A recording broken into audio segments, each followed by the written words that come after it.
There's a tomb in China that's never been opened because ancient engineers built traps in there so powerful that after 2,000 years, nobody wants to find out if they still work. So, today, I'm counting down 15 ancient traps you genuinely do not want to test. 15. The floors that tell on you. In the corridors of Nijo Castle in Kyoto, the 17th century residence of the Tokugawa shoguns, the floors chirp, not creak, not groan. Chirp, a high, clear sound, like a bird every time weight is applied. The Japanese called them uguisubari, nightingale floors, and the name is almost too pleasant for what they actually are. The mechanism is precise. Wooden planks are laid over a framework of metal clamps and pivoting joists. When pressure is applied, the clamps rub against nails or against each other, and the friction produces that sound. The pitch varies with weight and speed. Walk slowly, it still chirps. Walk fast, it still chirps. There is no way to cross the floor silently, because the sound isn't produced by impact, it's produced by the flex of the material itself. You cannot step around it. You cannot step lightly enough to avoid it. Nijo Castle was built in 1601 during a period when the Tokugawa shogunate was consolidating power over a country that had spent the previous century in near constant civil war. Assassination was not a hypothetical concern. It was a documented recurring feature of political life. The nightingale floor wasn't decorative. It was a security system distributed across every corridor between the entrance and the shogun's private chambers. What makes it interesting from a design standpoint is what it doesn't do. It doesn't harm the intruder. It doesn't stop them. It doesn't lock a door or drop a ceiling. It just makes noise reliably every single time with no mechanism that can wear out or be disabled from the outside. The trap's function is information. Someone is here. Someone is moving. Someone is in the corridor between the gate and the shogun. The floors at Nijo are still functional. Tourists walk them today and trigger the sound without trying. Conservation staff have studied the construction and confirmed the mechanism is intact after more than 400 years. Not restored, not reconstructed. Original. There's something worth sitting with in that. Every other security technology from 1601 is obsolete. The nightingale floor is not. It still works right now, exactly as designed, because the principle it's built on, friction, produces sound. Sound cannot be silenced by intent alone. Is not a technology. It's physics. A trap that doesn't harm the intruder, just announces him, and has been doing so without interruption for 4 centuries. Number 14. Roman caltrops. So, a caltrop. 4 iron spikes arranged so that 3 form a stable base and 1 always points upward. Always. No matter how it lands, no matter how it's thrown, the geometry guarantees it. Drop a handful on the ground and every single one orients itself into a spike pointing at whatever's coming. The Romans called them tribuli. They were using them at least as far back as the 2nd century BCE, and archaeological finds have turned them up across the former extent of the empire, from Britain to North Africa to the Levant.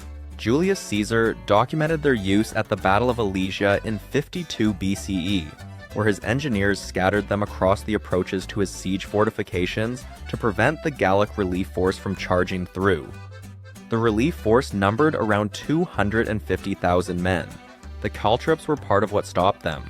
The mechanism is almost insultingly simple. A Roman legionary wore hobnailed sandals with a leather sole roughly the thickness of a finger.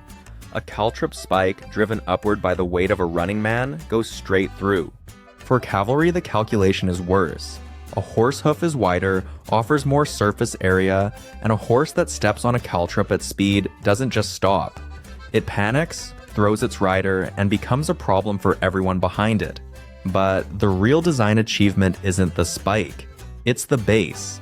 3 points of contact make it stable on any surface: mud, sand, grass, stone. It doesn't sink. It doesn't roll away. It sits, patient, exactly where it was placed, waiting for exactly the kind of fast, committed movement that armies and cavalry produce. They weighed almost nothing. A soldier could carry hundreds. They required no maintenance, no mechanism, no operator. scatter them, and walk away. And here's where it gets strange. The caltrop was not retired. It was not replaced by something better. It turns up in World War I, scattered in front of trenches. It appears in Vietnam. Modern versions made from welded steel rods are still deployed on roads to stop vehicles. The spike geometry is slightly different now, optimized for rubber tires rather than leather soles. But the underlying principle, 3-point stable, 1 point up, is identical to what Roman engineers were using 2,000 years ago. The design has not been improved. Not meaningfully, because there's nothing to improve. It was a correct solution to the problem of stopping fast movement across open ground. And correct solutions don't need revision. It doesn't run out of ammunition, it doesn't malfunction. It doesn't require a trained operator or a power source or a maintenance schedule. It just works, every time for as long as iron holds its shape, which, as it turns out, is a very long time. 13. Anti-elephant door spikes. Chittorgarh Fort in Rajasthan sits on a sandstone plateau about 500 feet above the surrounding plain. One of the largest forts in Asia, covering roughly 700 acres. To get inside, you pass through 7 successive gateways. And on several of those gates, if you look at the right height, you'll find iron spikes projecting outward from the wood at roughly chest height for a human, which seems strange until you realize they weren't designed for humans. War elephants were the heavy armor of South and Southeast Asian warfare for roughly 2,000 years. A trained elephant in full charge could splinter a wooden gate, breach a wall section, and scatter the infantry behind it. Fortress designers across the subcontinent knew this, and they solved it the way good engineers solve problems, by turning the attacker's own momentum against it. The spikes on the gates at Chittorgarh and at other fortified sites across Rajasthan are positioned specifically for an elephant's skull and chest. An elephant approaching a gate lowers its head slightly to make contact. That's the instinct. That's how they push. The spikes catch it at exactly that moment. The animal's own forward momentum, which might be several tons moving at a running pace, drives the spike in, but the second effect is the one that actually wins the battle. An elephant in serious pain doesn't stop and retreat in an orderly fashion. It turns, fast, and it runs through whatever is behind it, which, in a siege, is the attacking army's own infantry, packed tightly in the approach corridor with nowhere to go.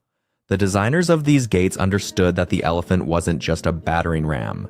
It was also a liability. Given the right provocation at the right moment, it became the most dangerous thing on the battlefield, to the side that brought it. The spikes are not elaborate. They're iron fixed into the gate timber at an angle, long enough to penetrate but not so long as to prevent the gate from functioning normally. The engineering is minimal. The understanding of animal behavior and battlefield dynamics behind it is not. Chittorgarh withstood multiple sieges over its history, including assaults by the Delhi Sultanate and later by Akbar's Mughal forces in 1568. The gates held repeatedly against forces that included war elephants, until the fort finally fell, not through the gates, but through a prolonged siege that starved the garrison. The spikes on the gates are still there. You can walk up to them today and put your hand on the iron. 400 years of weathering, and they're still fixed in the timber. Designed for a weapon that no longer exists, on a gate that no longer needs defending, still doing exactly what they were built to do. At number 12, murder holes. Every medieval castle that took its defense seriously had them. The technical term is meurtrière, from the French, literally murderesses, which is either poetic or straightforward, depending on how you look at it. The design is this. A gatehouse passage, called a gate passage or kill corridor, runs through the body of the gatehouse between the outer and inner gates. Is typically about 30 to 50 feet long and maybe 10 to 15 feet wide, narrow enough that attackers have to compress into a tight column to move through it. Above the passage, built into the ceiling at intervals, are openings, sometimes square, sometimes round, sometimes just gaps in the vaulting. Those are the murder holes. If the outer gate falls, portcullis dropped, drawbridge taken, outer doors breached, the attackers pour into the passage, and then the defenders above open the holes and drop things through them. Boiling water, Heated sand, which gets inside armor and burns longer than water does. Rocks. Quicklime. In some documented cases, molten lead, though that required significant preparation and was less common than the popular image suggests. What was common and effective was simply fire. Bundles of burning material dropped into a packed corridor with no exits. The passage design amplifies everything. Attackers can't spread out. They can't retreat quickly because the men behind them are still pushing forward. They can't see the holes clearly in the dim light under a stone vault. They committed to the passage believing it was a route through, and the architecture has been waiting for exactly that commitment. Bodiam Castle in East Sussex, built in 1385, has a well-preserved example. You can walk the gate passage today and look up at the holes in the ceiling. Caernarfon Castle in Wales has them. Beaumaris, also in Wales, was designed with such a refined killing corridor that military historians sometimes cite it as the most technically sophisticated castle ever built in Britain. The gatehouse at Beaumaris was never actually completed, which means its murder holes were never used in combat. The design was perfect. The war ended first. The murder hole system required no special technology, no exotic materials, no mechanical complexity. Stone ceiling, opening cut through it, defenders positioned above with whatever was available. The sophistication was entirely architectural, an understanding that a corridor could be a trap if the people entering it didn't know it was one. Most attackers knew, by the time castle design had matured in the 13th and 14th centuries, that gate passages were dangerous. They knew about the holes. They came through anyway, because the alternative was to abandon the assault entirely. The architecture understood something about determined attackers that the attackers couldn't quite overcome. Commitment, past a certain point, becomes its own trap. 11. The Punji Stake Trap. The Punji stake is one of the oldest trap designs still in documented military use. Not metaphorically old, archaeologically old. Sharpened stake pit traps appear in military texts from ancient India, China, and Southeast Asia going back over 2,000 years. The version most people know comes from the Vietnam War, but the mechanism predates that conflict by roughly 22 centuries. The construction is straightforward. Bamboo is cut, split, and sharpened to a fine point, then fire hardened, held over flame until the outer surface chars and the tip becomes dense and rigid, closer to a horn than to wood. The stakes are then planted at the bottom of a concealed pit, angled slightly inward and upward so that something falling in is guided toward them rather than past them. The pit is covered with a thin layer of material, leaves, grass, a woven mat, that supports the appearance of solid ground but not the weight of a person. The dimensions matter. A typical punji pit from documented Vietnamese examples was roughly 2 to 3 feet wide and 3 to 4 feet deep, not deep enough to kill on impact, which is the point, deep enough that the fall is committed and uncontrolled. The stakes do the rest, but the design has a second layer, and this is where it stops being simple. The stakes were frequently coated with human or animal excrement, or with plant material known to cause infection. The wound itself might not be severe. The infection that followed in a jungle environment without immediate medical access frequently was. American military medical records from the Vietnam conflict document Punji stake injuries as a significant source of casualties requiring evacuation, not deaths on contact, but soldiers removed from combat effectiveness for weeks. That's the mechanism, properly understood. Not to kill, to wound, to slow, to require 2 soldiers to carry 1, to stretch supply lines, evacuation capacity, and unit cohesion across hundreds of individual incidents spread over months of operations. A single Punji pit is a nuisance. 10,000 of them, distributed across a theater of operations, is a strategic instrument. The Viet Cong produced them in enormous numbers because the materials cost nothing and the labor was minimal. A trained soldier with a machete and an afternoon could produce enough stakes to seed several pits. The pits required no maintenance, no operator, no command and control. They just waited. The trap's real target was never the individual soldier. It was the operational tempo of the force that soldier belonged to. Slow the movement, increase the medical burden, make every step through jungle undergrowth a calculation. And you've changed the character of the entire campaign without winning a single firefight. 2,000 years of refinement, and the final design is still just a sharpened stick in a hole. Because that was always enough. The false passage. Number 10. Sealed chambers built to look like roots. Dead ends designed to feel like progress. Ancient Egyptian and Ptolemaic temple architects used them, and so did the builders of the Great Pyramid complexes at Giza. But the most documented examples come from the temple sites at Dendera and Edfu in Upper Egypt, where archaeological work has mapped passages that narrow, descend, and terminate in solid stone, with no ceremonial or practical purpose that anyone has identified except one. Edfu's Temple of Horus, completed around 57 BCE after nearly 2 centuries of construction, contains a series of subsidiary passages running off the main processional routes. Some of these lead to storage chambers, to stairwells, to roof access. Others lead to what appear to be chambers but are not. The passage narrows progressively, the ceiling drops, and the terminal point is a blank wall of fitted sandstone blocks. No inscription. No niche, no obvious reason to be there at all. Greek accounts of Egyptian sacred architecture, including descriptions attributed to travelers who gained partial access to temple interiors, mention passages that deceive the uninitiated. The phrasing is careful and consistent across multiple sources. Not passages that are locked, passages that deceive. The mechanism that has been proposed, and found in partial form at several sites, involves pressure-sensitive stone elements in the floor of the narrowing passage. A block, balanced on a pivot concealed beneath the floor surface, tips under sufficient weight and triggers a larger stone to drop across the passage behind the intruder. Not in front, behind. The chamber at the end is empty. The exit is gone.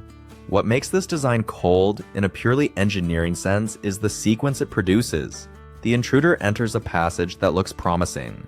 The passage narrows, but narrowing passages exist throughout these temples for legitimate architectural reasons, so this alone signals nothing. The block drops, and then the intruder is in a sealed chamber with a blank wall in front and a stone slab behind in total darkness, with no tool that was available in the ancient world capable of moving fitted sandstone blocks from the inside. Archaeologists excavating at several Egyptian sites have documented the dropped blocks in their triggered positions. The chambers beyond them have been opened from outside through the ceiling or adjacent walls in modern excavations. What was found inside those chambers has not always been fully published. What has been published is consistent. The chambers were not storage rooms. They were not ceremonial spaces. They were the end of the passage. That was their entire function. The trap didn't need teeth or spikes or fire. It just needed the intruder to believe for long enough that they were going somewhere. 9. Oak Island and the pit that fights back.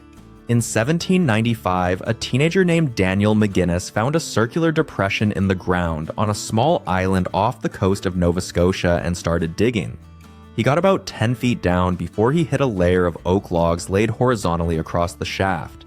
He kept digging. More logs at 20 feet. More at 30. He stopped, got help, came back, and kept going. At 90 feet, roughly the height of a 9-story building, someone in the shaft struck a flat stone with markings on it. Below the stone, the pit flooded overnight with seawater. Not rain, not groundwater. Seawater rising to the level of the ocean tide and falling with it. The shaft had hit something engineered.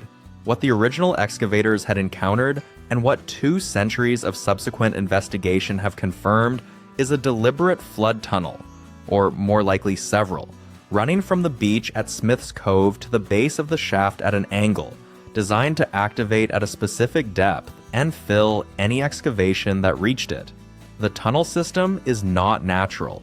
The gravel and coconut fiber layers found at Smith's Cove, coconut fiber, on an island in Nova Scotia, where coconuts don't grow, were identified in the 19th century as a filtration system for the flood tunnel intake, designed to prevent it from silting up. Someone built this. Someone planned the depth, engineered the drainage, imported materials, and then buried whatever they buried underneath a self-activating flood system that has defeated every excavation attempt for over 200 years. If you're enjoying the video, drop a like and a comment. It really does help the channel out. 6 people have died in excavation attempts on Oak Island. One in 1861 when a boiler used to pump out the shaft exploded. Others in subsequent collapses and accidents. The most recent fatality was in 1965. The digging has never fully stopped. What's at the bottom remains unknown. Theories range from pirate treasure to Masonic vaults to Spanish colonial gold to, less plausibly, the original manuscripts of Francis Bacon. None of these have been confirmed. What has been confirmed through ground-penetrating radar surveys and core drilling conducted in recent decades is that there are voids at depth consistent with constructed chambers. Something is down there. The flood system was built to keep people from reaching it, and after more than 2 centuries of trying, is still doing exactly that. The trap at Oak Island doesn't announce itself. It lets you dig. It lets you get close. It waits until you've committed until you're 90 feet down with no easy way out, and then it fills the room with the ocean. Whoever built it understood something important. The most effective trap is one the target springs themselves in the act of reaching for what they came to find. Greek fire. Number 8. In the year 678 CE, an Arab fleet sailed into the Bosporus to take Constantinople, and the Byzantine navy met them with something that had never been used in naval warfare before: pressurized bronze siphons mounted on the prows of warships called dromons, discharged a burning liquid under pressure directly onto the attacking ships. The liquid stuck, it spread, and it burned on water. The Arab fleet was destroyed. Not damaged, destroyed. The siege failed, and the formula for what the Byzantines called liquid fire, later called Greek fire by the Crusaders who encountered it, was kept as a state secret of the highest order, restricted to the imperial family and a small number of trusted engineers. The mechanism, as best as historians and chemists have been able to reconstruct it, involved a petroleum-based compound, likely derived from naturally occurring crude oil deposits in the region around the Black Sea, combined with other materials that may have included quicklime, which reacts violently with water and would explain why water made it worse rather than better. The mixture was heated under pressure and forced through the bronze siphon by a pump mechanism, igniting either at the nozzle or on contact with air.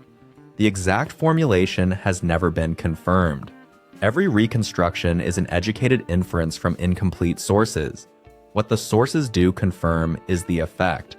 The 10th century military manual Tactica, attributed to the Emperor Leo VI, describes Greek fire as capable of burning on water, of clinging to ships and armor, and of being extinguishable only by sand, urine, or strong vinegar. Byzantine commanders were instructed never to use it downwind. The fire, once deployed, did not negotiate with the environment. The Arab fleet attempted a second siege in 717 CE. Greek fire was used again. The Arab fleet was destroyed again.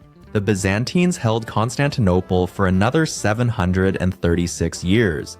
The formula was guarded so closely that when the Byzantine Empire finally fell to Ottoman forces in 1453, the knowledge died with the court that held it. There are no surviving technical documents. The engineers who knew the precise formulation left no records, or the records didn't survive, or they were deliberately destroyed. Modern chemists have produced compounds that approximate the described behavior: burning on water, spreading on contact, intensifying with water. But none has been confirmed as the original formula. The most effective naval incendiary weapon in the medieval world was used for roughly 400 years, helped hold an empire together across 2 major sieges, and then simply ceased to exist as knowledge. Not defeated, not replaced by something better, just lost. The sea off Constantinople has been ordinary water ever since. 7. The Knossos Labyrinth System. 1,300 rooms. That's the confirmed room count for the Palace of Knossos on the island of Crete, excavated beginning in 1900 by Arthur Evans and studied continuously since. 1,300 rooms across multiple levels, connected by corridors that change direction without apparent logic, staircases that don't align between floors, light wells that illuminate some spaces and leave adjacent ones in permanent shadow, and storage magazines running in long parallel rows that look identical from every angle. The palace wasn't built all at once. It accumulated across roughly 500 years of construction and reconstruction, from around 2000 BCE to 1500 BCE, with each phase adding rooms, redirecting corridors, and burying earlier floor levels under new ones. The result is a structure that even trained archaeologists with full-site maps find genuinely disorienting to navigate. Evans himself described getting turned around in the eastern wing during excavation, in a building he had been working in for years. This is the place that gave the Western world the word labyrinth. The Greek myth of the Minotaur, the monster at the center, the hero with the thread, the maze you cannot exit without help, is set here. Theseus needs Ariadne's thread not because the labyrinth is supernatural, but because the building is genuinely impossible to navigate without a guide. That detail in the myth is not decorative. It's accurate. Ancient visitors to Knossos approaching a palace controlled by a Minoan ruling class with complete knowledge of the layout were in a structure where the architecture itself was the controlling mechanism. You cannot threaten what you cannot find. You cannot negotiate from strength when you don't know which corridor leads out.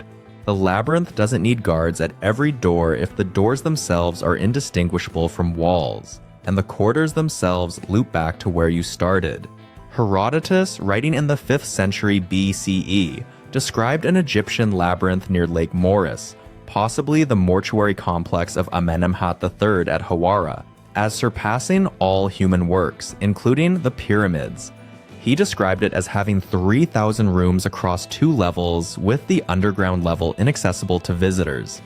His account has been partially corroborated by archaeological work at Hawara, where the foundations of an enormous structure have been identified beneath the site, though the full extent has not been excavated. Both structures, Knossos and Hawara, operate on the same principle: complexity as control. The person who knows the layout holds all the power. The person who doesn't is not imprisoned by bars or locks or guards. They're imprisoned by the building itself, which looks like it goes somewhere and doesn't, which offers routes that aren't routes and exits that aren't exits. You don't need walls that hurt you if the walls never let you leave. The oldest trap in architecture isn't a spike or a pit or a dropped stone. It's a corridor that looks exactly like the last one, and the one before that, the bamboo whip trap. Number 6. Bend a green sapling or length of bamboo under tension. Fix it to a stake driven into the ground. Attach a trigger line across a path at ankle height and arm the tip with a sharpened stake. When the trigger line is broken, the bent pole releases. It doesn't fall. It swings, fast, in an arc, at whatever is standing at the end of the trigger line. The physics are straightforward. A green bamboo pole roughly the diameter of a human wrist, bent to perhaps 45 degrees under tension and released, generates enough force at the tip to drive a sharpened stake through light armor. The strike happens in a fraction of a second. There is no warning sound, no visible mechanism at the moment of release, and no time between trigger and impact to react. This trap appears in military documentation going back to ancient Southeast Asia and is described in Chinese military texts from the Warring States period, roughly the 5th through 3rd centuries BCE. It was used continuously across the region for over 2,000 years, appearing in accounts of warfare in Vietnam, Cambodia, Thailand, and the surrounding territories through the 20th century. American military manuals from the Vietnam War include detailed descriptions and photographs, not as historical curiosity, but as active operational threat. The construction requires nothing that isn't available in any forested environment: green wood or bamboo, a length of vine or cord for the trigger, a sharpened stake, no metal, no manufactured components, no supply chain. A single person with a blade and knowledge of the mechanism can build one in under an hour and conceal it completely within the natural environment of a jungle path. But the design detail that makes it specifically effective, not just dangerous but tactically useful, is the arc. The whip trap doesn't strike downward into the ground like a pit. It strikes horizontally or upward, at torso or head height, depending on how the pole is anchored and angled. A soldier watching the ground for pit traps, or probing ahead with a stick for tripwires at ground level, is not watching the space in front of their chest. The trap exploits the direction of attention. It counts on the target being focused on one threat plane while the actual mechanism operates on another. That's not accidental. That's designed. What makes it worth noting, from a purely mechanical standpoint, is how little has changed across 2.5 millennia of use. The trigger mechanism has been refined. The materials vary by region and availability. The underlying principle, stored mechanical energy, released by the target's own movement, delivered faster than reaction time allows, has not been touched, because it didn't need to be. Every jungle path that looks like a jungle path might not be one. That's the trap. Not the bamboo. The path. 5. The cheval de frise. A rotating wooden beam, roughly the length of a wagon, studded with iron spikes projecting outward at intervals along its entire length. Set it horizontally across a gap in a defensive line, mounted on a central pivot so it can spin freely, and you have a device that stops cavalry charges not by being immovable, but by being the opposite, a thing that moves in exactly the wrong way at exactly the wrong moment. The name is French, meaning Frisian horse, and the attribution points to Frisian infantry in the late 17th century who needed a portable method of stopping cavalry without having cavalry of their own. The device appears in documented military use at the Battle of the Boyne in 1690, and in various forms across European and later American conflicts through the Civil War. But the underlying principle, a spiked obstacle that rotates on contact, presenting fresh spikes as the first are engaged, is older than the name. Here's what happens when a cavalry horse hits one at speed. The horse makes contact with the first set of spikes. The beam rotates.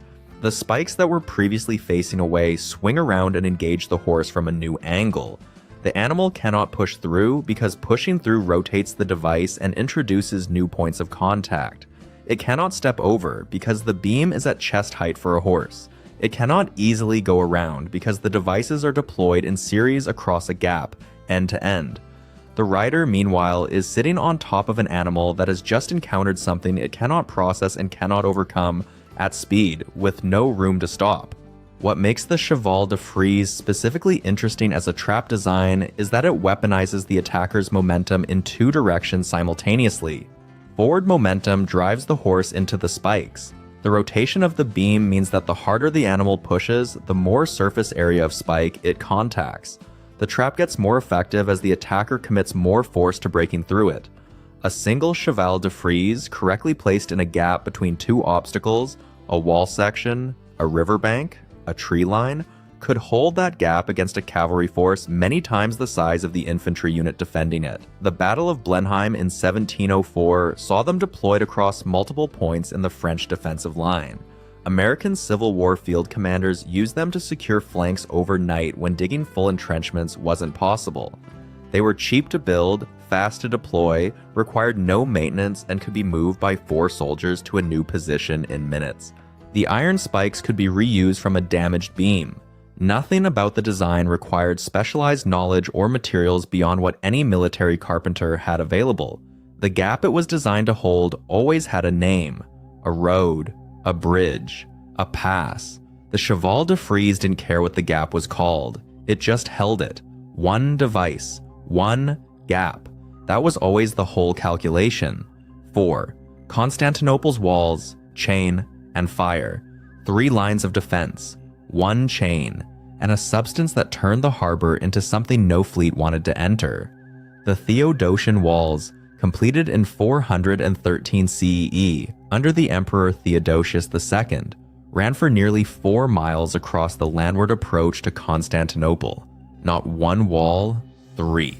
An outer wall roughly 10 feet thick and 25 feet high, a second wall taller and thicker behind it, and an inner wall reaching approximately 40 feet, studded with towers spaced close enough that archers in adjacent towers could lay overlapping fire across every inch of the approach. Between the outer wall and the first ditch ran a paved road for troop movement. The ditch in front was 60 feet wide and could be flooded. The whole system was roughly 200 feet deep from the outer edge of the ditch to the base of the inner wall. 200 feet of layered killing ground before you reached anything you could actually breach. But the landward walls were only half the system. Constantinople sits on a peninsula with the Sea of Marmara on one side and the Golden Horn, a natural harbor inlet, on the other. Control the Golden Horn and you control resupply, reinforcement, and the ability to land troops inside the walls. The Byzantines solved this with a chain. A massive iron chain supported by wooden floats stretched across the mouth of the Golden Horn from the city walls to the Tower of Galata on the opposite shore. When the chain was raised, no ship entered. The harbor was closed. Arab forces besieged Constantinople in 674 CE and again in 717 CE. Both sieges failed. The walls held on land. Greek fire held on water. The chain held the harbor. The system worked as a single integrated defensive machine, with each component covering the vulnerability of the others. Viking forces probed the city defenses in the 9th and 10th centuries. The Fourth Crusade, in 1204, actually breached the walls, but only because Byzantine political collapse had gutted the garrison from within, not because the walls themselves failed. Militarily, the system held for over 1,000 years against every conventional assault brought against it. What finally broke it was not a better army or a better siege strategy. It was a cannon, specifically a bombard designed by a Hungarian engineer named Urban and commissioned by the Ottoman Sultan Mehmed II, which fired stone balls weighing roughly 600 kilograms, about the weight of a small car, at the outer wall. The Theodosian walls had been built to resist everything that existed in 413 CE. They had no answer for a weapon that didn't exist until 1453. The chain was cut. The walls were breached. The city fell in 53 days. A defensive system that had held for 1,000 years wasn't defeated by superior force. It was made obsolete by a technology it was never designed to face. That's a different kind of defeat entirely. Number 3. The Mongol feigned retreat. It looks like a victory. That's the mechanism. Not a pit in the ground, not a spike on a gate, not a stone drop from a ceiling. A performance executed by an entire army designed to trigger the one instinct that trained soldiers find almost impossible to override, the impulse to pursue a fleeing enemy. The feigned retreat was not unique to the Mongols, but they refined it into a tactical instrument of such reliability that historians of the period treat it as a signature move. Documented across campaigns in China, Central Asia, Persia, and Europe between roughly 1200 and 1260 CE. The sequence was consistent enough to be a system. Mongol light cavalry would engage an enemy force, exchange fire or close combat briefly, and then break, turn, ride away at speed in apparent disorder as though the engagement had gone badly for them. The pursuing force followed. This is the critical moment, and it's worth understanding why pursuit was so difficult to resist. A retreating enemy represents multiple simultaneous opportunities: captured horses, weapons, supplies, prisoners, the chance to destroy a force that might otherwise regroup. Every military instinct and every tactical doctrine of the period said, pursue. Don't let them reform. Finish it now. So the Hungarian, Polish, Russian, or Chinese force pursued and rode directly into what was waiting. The Mongol heavy cavalry and the main force had not retreated. They had repositioned to ground of their choosing while the light cavalry drew the enemy forward. The pursuing force arrived at that ground strung out. Cavalry at the front, infantry struggling to keep up behind, the original formation completely dissolved by the pace of the pursuit. Flanking units that had been concealed on either side closed in. The retreat snapped shut like a jaw. At the Battle of Mohi in 1241, in what is now Hungary, this sequence destroyed a European force estimated at between 60,000 and 100,000 men. though precise figures from the period are uncertain. The Mongol commander Batu Khan and his general Subutai used the feigned retreat to draw the Hungarian royal army across the Sajo River and into a prepared encirclement. The battle lasted 1 day. The Hungarian army effectively ceased to exist as a fighting force. The trap required no construction, no materials, no mechanism that could malfunction. It required discipline, the ability of the retreating cavalry to maintain formation and direction while appearing to flee in disorder, and to do this under pressure, convincingly, against enemies who knew the Mongols were capable of exactly this. Some of them knew. They pursued anyway. That's the part that stays with you. Commanders who had been briefed on Mongol tactics, who understood intellectually what a feigned retreat meant, still couldn't hold their forces back when they saw the enemy turn and run. The instinct was older and faster than the knowledge.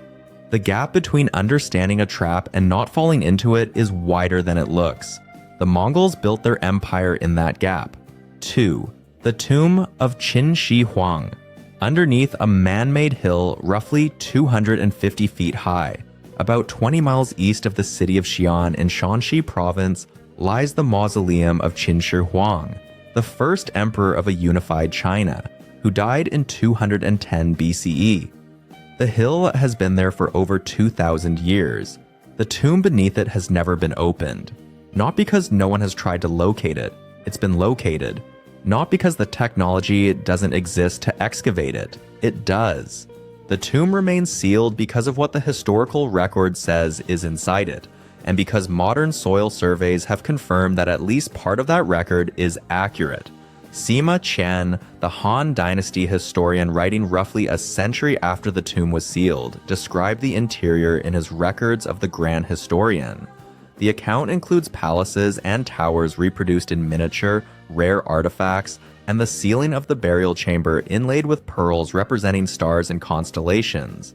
It also describes rivers and seas filled with mercury, kept in constant circulation by mechanical means, and crossbow traps set to fire automatically at anyone who entered. For most of the 2,000 years since Sima Qian wrote that, the mercury detail was treated as historical embellishment. Then, in the 1980s, soil surveys of the mound using spectrographic analysis detected mercury concentrations in the soil above the burial chamber at levels dramatically higher than the surrounding area, distributed in a pattern consistent with liquid mercury pooled in channels beneath the surface. Not trace amounts. Significant concentrations arranged in a shape that corresponds to the geography of ancient China, with higher concentrations where Sima Qian placed the major rivers. The rivers are real. The mercury is there. Mercury in an enclosed underground space produces vapor, colorless, odorless at low concentrations, and acutely toxic at the levels that would exist inside a sealed chamber that has been accumulating vapor for 2 millennia. Anyone entering the burial chamber without full respiratory protection would be walking into a concentration of mercury vapor that could cause neurological damage within minutes and death within hours. No ancient tomb robber carried a respirator. Neither did any archaeologist working before the mid-20th century. And then there are the crossbows. Whether the automatic crossbow mechanisms described by Sima Qian would still be functional after 2,000 years is genuinely unknown. Bronze components in a sealed, mercury-saturated environment don't corrode the way iron does in open air. The trigger mechanisms, if they were built as described, tensioned bows connected to pressure-sensitive floor elements, could theoretically still hold tension. Springs and triggers don't necessarily fail if they're never released. The question of whether they would fire has not been tested, because no one has entered the chamber to test it. The terracotta army buried in the outer pits, 8,000 figures, each individually detailed, discovered in 1974 by farmers digging a well, was the outer perimeter, a display of force visible to the world. What's in the central chamber is what the emperor actually wanted protected. Chinese authorities have stated that the tomb will not be excavated until preservation technology advances sufficiently to protect whatever is inside from exposure damage. That's the official reason. It's also a reasonable reason. But the mercury is real. The crossbows may be real, and the tomb has been waiting, sealed and intact, for 2,200 years. It's still waiting. 1. The the trap that was never meant to be tested. Every entry on this list has a mechanism you can describe: a floor that chirps, a spike that always points up, a corridor with holes in the ceiling, a pit that fills with seawater, a formula that burns on water and has been lost for 1,000 years, a tomb sealed with mercury and crossbows that may still be tensioned. What connects all of them is a design intention. Someone built these things to stop someone else from going somewhere. The nightingale floor announces the intruder. The caltrop stops the cavalry. The murder hole kills the attacker in the passage. The punji stake removes soldiers from the field. The feigned retreat destroys an army that thought it was winning. But there's a category above all of these. Not a single trap. Not a single mechanism. A system so total, so layered across time and geography and human psychology, that it doesn't just stop you from reaching the thing it protects. It makes you uncertain whether the thing exists at all. The Great Pyramid of Giza was built around 2560 BCE. It's the oldest of the 7 wonders of the ancient world and the only one still standing. The burial chamber of Khufu sits at the heart of it, reached by the Grand Gallery, a corbelled passage 53 meters long and 8 meters high, ascending at a 26-degree angle through the core of the structure. The chamber itself is a room of red granite, empty. The sarcophagus is there. The lid is missing. The body is gone. What's not in the pyramid, as far as any excavation has determined, is a conventional trap system. No pit, no crossbow, no sealed passage with a dropped block. The pyramid's defense was architectural and psychological simultaneously.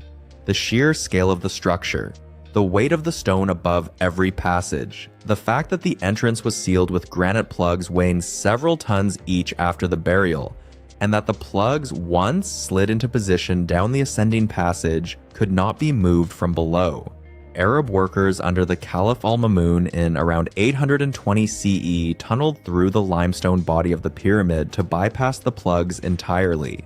They found the plugs in the ascending passage, confirmed they couldn't be moved, went around them, and reached the burial chamber. It was already empty. Whether it was robbed in antiquity, whether the burial goods were removed by the priests who sealed it, or whether the chamber was never the primary burial location, these questions remain genuinely open. The pyramid defeated every conventional approach to it. The plugs stopped direct entry through the intended passage. The mass of the structure made tunneling a multi-year project. And after all of that, after the plugs, the granite, the corbelled gallery, the ascending passage, the entire engineered weight of one of the largest structures ever built by human hands, the chamber at the center was empty, not breached, not looted in a way that left evidence of forced entry, just empty. The most formidable trap on this list may not have been the mechanism.